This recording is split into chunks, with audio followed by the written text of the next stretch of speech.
Hello guys, good morning to all of you. This is Abhishek Agnihotri, your maths teacher from Springdale College, Pilibhit. Welcome you in Maths Planet. Today we are going to start exercise 9.2. In previous session we solved questions of exercise 9.1. If you have not gone through that exercise, you can check it and go through the questions. So let us start with question number 1. Find the area of rhombus, the length of whose diagonals are 16 cm and 124 cm.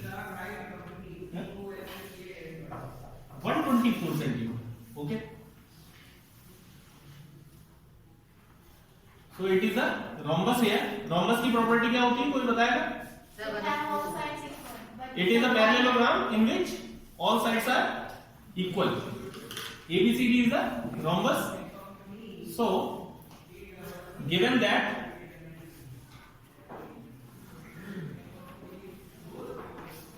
first diagonal AC equal to 124 cm and length of second diagonal BD will be equal to 16 cm. Can somebody check the formula for area of rhombus?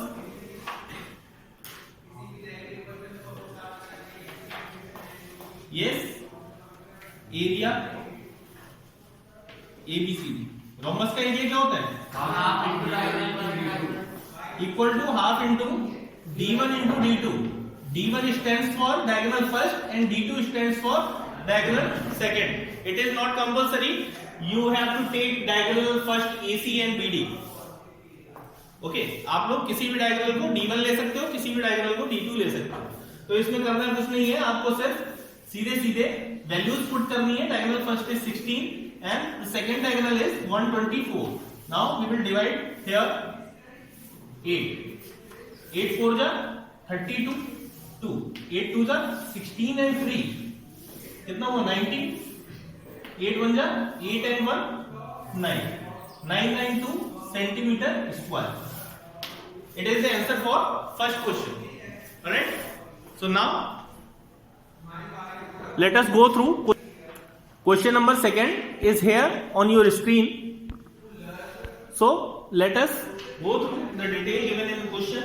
Find the area of trapezium whose parallel sides are 8 cm and 6 cm and the distance between these sides is given 8 cm.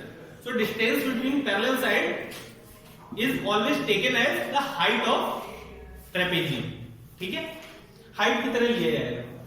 Can somebody tell what is the formula for area of trapezium? Sum of parallel side upon 2 into distance between them. Sum of parallel side upon 2 into Distance between them. okay. Area ABCD क्योंकि यही हम लोग का trapezium है, या फिर ये हम लोग इस तरह से कह सकते हैं 1/2 into P1 plus P2 multiply D. P1 parallel side first, P2 parallel side second, and D is distance between these sides. तो parallel side 1 कितनी दे रखी है 8 plus parallel side 2 दे रखी है 6 multiplied by 8 1/2 8 plus 6 14 multiply 8 7 जा 7 8 जा 56 centimeter square. Alright, so guys, this is solution for question number 2. Now let us take question number 3. Okay students, it's question number 3. It is divided in two parts, that is part first and second. Alright,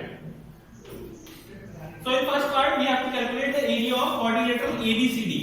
ABCD, this is a quadrilateral and we have to find out full area of this diagram.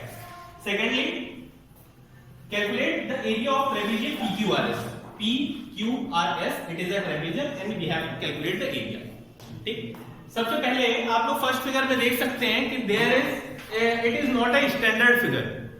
Parallelogram, square, rectangle, trapezium, rhombus कुछ भी नहीं है, ठीक है, एक particular standard polygon नहीं है। तो इसका किस तरह से कर सकते हैं हम लोग, डायगोनल बीडी पहले से ही ड्रॉन किया हुआ है, तो हम लोग इस ट्रायंगल का अलग से एरिया फाइंड आउट कर लेंगे और इस ट्रायंगल का सेपरेटली फाइंड आउट कर लेंगे। There can be used two methods for finding the area of these triangles. Let us see what can be. ये 90 डिग्री दे रखा है शायद, यस, ये 90 डिग्री दे रखा है, तो ये कैसा हो गया, राइट ट्रायंगल हो गया। तो राइट ट्रायंगल में ये हाइपोटेनस हो जाएगा 90 डिग्री के सामने की साइड, ये बेस हो जाएगा। तो आप लोग पाइथागोरस लगा के हाइट फाइंड आउट कर सकते हैं। तो यहां पे हो जाएगा BD square equal to BC square minus BC square. यहां पे वैल्यू आप लोग पुट करेंगे, BC स्क्वायर की वैल्यू 17 का स्क्वायर माइनस 8 का स्क्वायर, तो आपकी BD स्क्वायर की वैल्यू आ जाएगी, उसका रूट ले लेंगे आप लोग और वैल्यू किसकी आ जाएगी, BD की। यहां से BD कैलकुलेट हो जाएगा। जब BD कैलकुलेट हो गया तो आप देखें कि जब ये परपेंडिकुलर है और ये बेस है, तो आप इसमें ये फॉर्मूला भी लगा सकते हैं, half into base into height, या फिर आपको तीनों साइडें पता है, ये और ये, इसमें हेरल्स फॉर्मूला भी लगा सकते हैं, under root S into S minus A into S minus B into S minus C, लेकिन वो मेथड लेंथी हो जाएगा। तो आप लोग वही half into base into height का फॉर्मूला यूज करेंगे, area BCD equal to half into जो BD की अभी आपने लेंथ कैलकुलेट करी है वो हाइट बन जाएगी और बेस आपका हो जाएगा BC जो पहले से गिवन है। ये वैल्यूज आप लोग लगा सकते हैं, इसमें पुट कर देंगे वैल्यू और आंसर आ जाएगा। तो पहले ट्रायंगल की वैल्यू आ गई।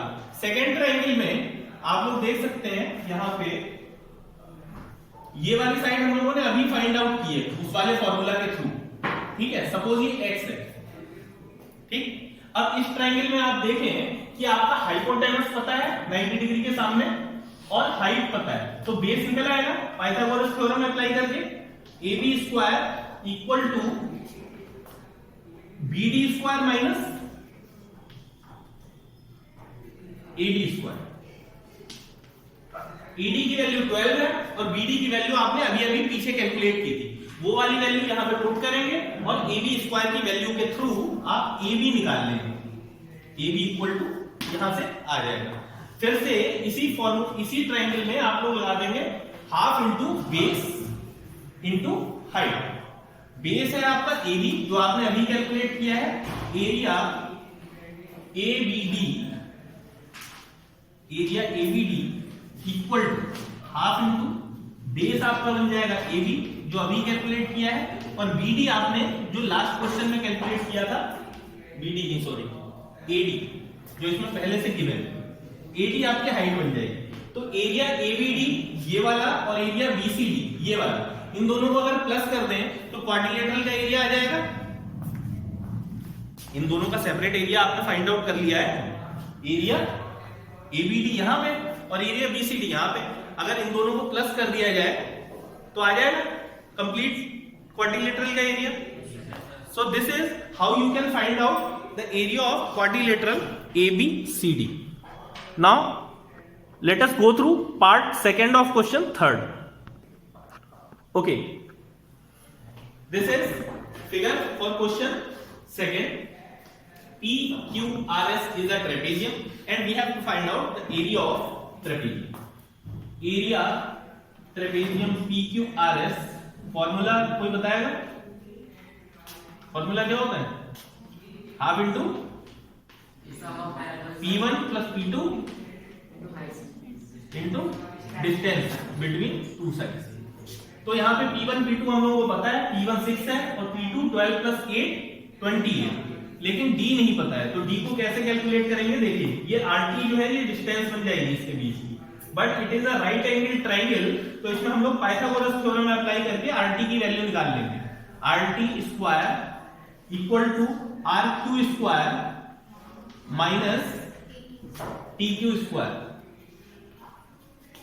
RQ की वैल्यू 17 स्क्वायर माइनस PQ की वैल्यू 8 स्क्वायर 289 माइनस 64, बताइए कितना आ रहा है? 225. Yes, sir, 225. तो ये किसका स्क्वायर है? 15 का। तो RT की जब वैल्यू निकालेंगे तो ये अंडर रूट 225 हो जाएगा। 225 15 का स्क्वायर होता है, तो RT की वैल्यू 15 सेंटीमीटर। अब आपको E1 भी पता है, E2 भी पता है और RT की वैल्यू भी पता है। इसे इस फॉर्मूला में पुट कर देते हैं। Put in formula.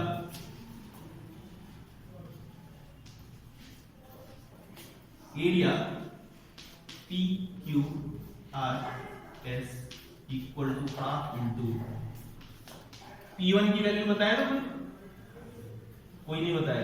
चलिए 6 प्लस 20 किस लिए? क्योंकि 8 ये पार्ट है और 12 ये पार्ट है, टोटल 20 मल्टीप्लाइड बाय 15।